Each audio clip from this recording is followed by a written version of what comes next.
an introduction to Vidal test. Vidal test is used to detect antibodies in the patient's serum. We already will have pre-made antigens which we will have possibly fixed on these wells, okay, on the slide, possibly fixed. You might get a commercially ready plate, and to which you will add the antibodies, and there will be an agglutination based on which you can say whether the patient is having typhoid or not. We already saw that how to interpret the results also we have seen. Just we have to tell you how to get these antigens, how to prepare them, etc. The antigens that we are going to use we have mentioned already. The fact that O antigen is heat stable and H is heat labile, this will help us in preparation. It will help us in preparation of these antigens. Okay. So we are going to focus on that one now. First of all, what strains are used? You are going to use these strains. You are going to use these strains. Salmonella Typhii 901, Salmonella Typhii A, Salmonella Typhii B. From Salmonella Typhii, we are going to take the O antigen.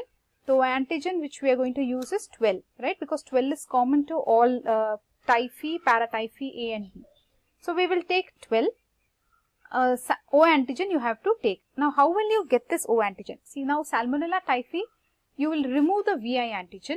Then you will have to remove the H antigen. To remove the H antigen, you will use phenol agar. Phenol agar, what will it do? It will make sure that the H is dropped, correct? So, OH will become O. You have seen this in antigenic variation.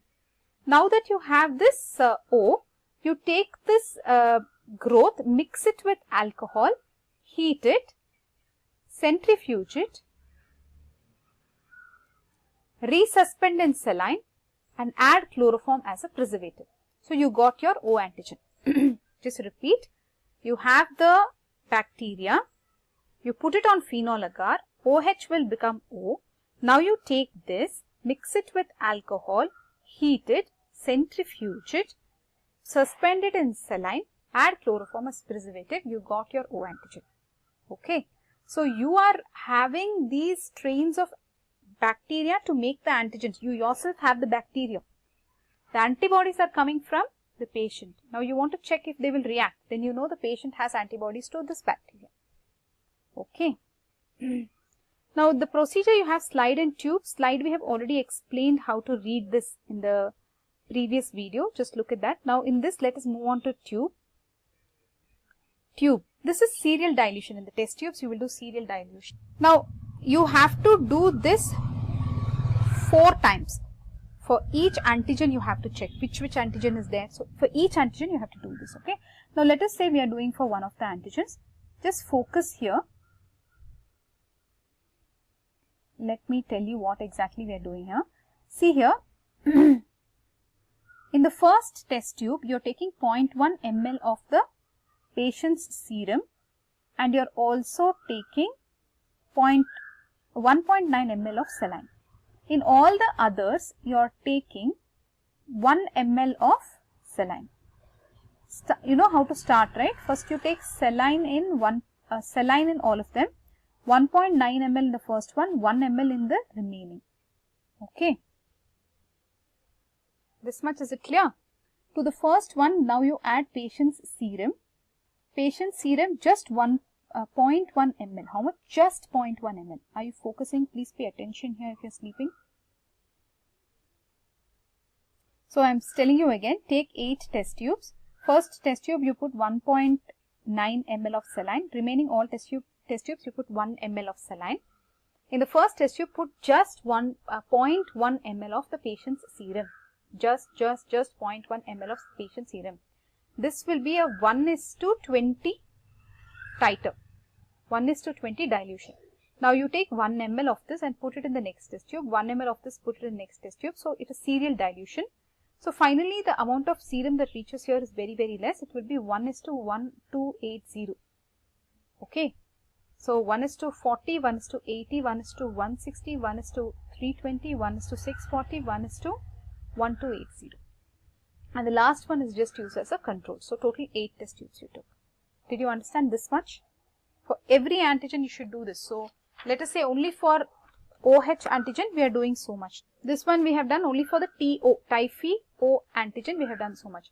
For Typhii H antigen, for Para-Typhii A H antigen, for Para-Typhii B H antigen, you should do. So you need totally so many test tubes. Okay, now we have left this for at 37 degrees centigrade. Overnight we have left it. Morning we got up, we are seeing this. Okay, so you can see if there is agglutination or not. Agglutination means there is a clear supernatant and there are clumps at the bottom. No agglutination means there is hazy supernatant and there is button formation. Okay, this is button formation, these are clumps. Got this? Is this clear? Just look at it further if you have any doubt.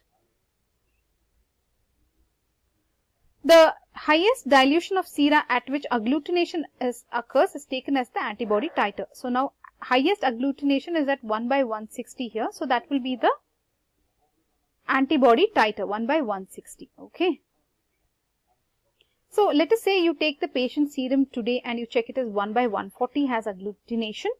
Tomorrow his vital test shows that 1/160 has agglutination. So this rising titer is significant. Any titer is not significant, however a rising titer is significant. Okay, a rising titer is significant. Okay, some things you should note here are, what is the highest titer? What is titer? Titer is highest dilution at which agglutination occurs.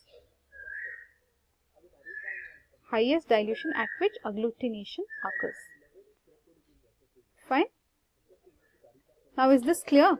Now let me just tell you again from beginning. Say you took 8 test tubes, you can take 7 also. This 1/1280 people are not interested in. Take these test tubes. Now in those test tubes, in the beginning itself, you will put 1.9 ml saline, 1 ml saline, 1 ml saline, 1 ml, 1 ml, 1 ml, 1 ml, so on and so forth. What you do to the first test tube, you add 0.1 ml of patient serum, just 0.1 ml of patient serum. Then you transfer 1 ml, you mix it nicely, take 1 ml to the next test tube, then 1 ml, 1 ml, 1 ml, so on and so forth. In the last test tube, remove, it will get 2 ml, right? Just remove 1 ml and discard it. Now this control will just have 1 ml that we are not at all touching. To all of these you will add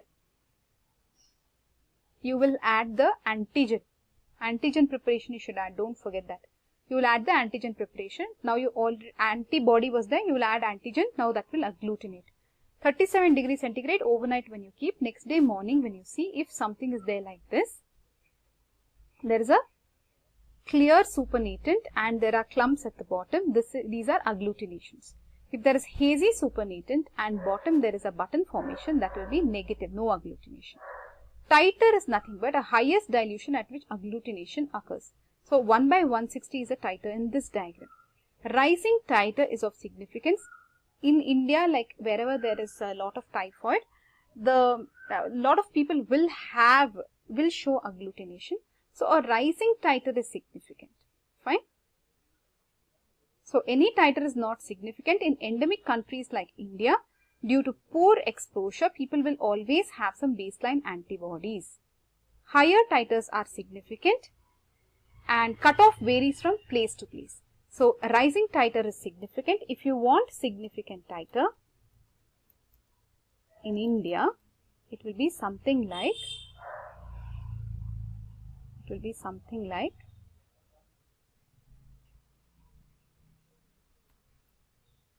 O more than 1/1:100, O more than 100 and H greater than 200.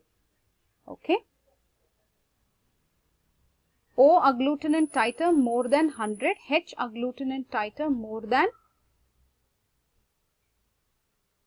200. Are you able to see?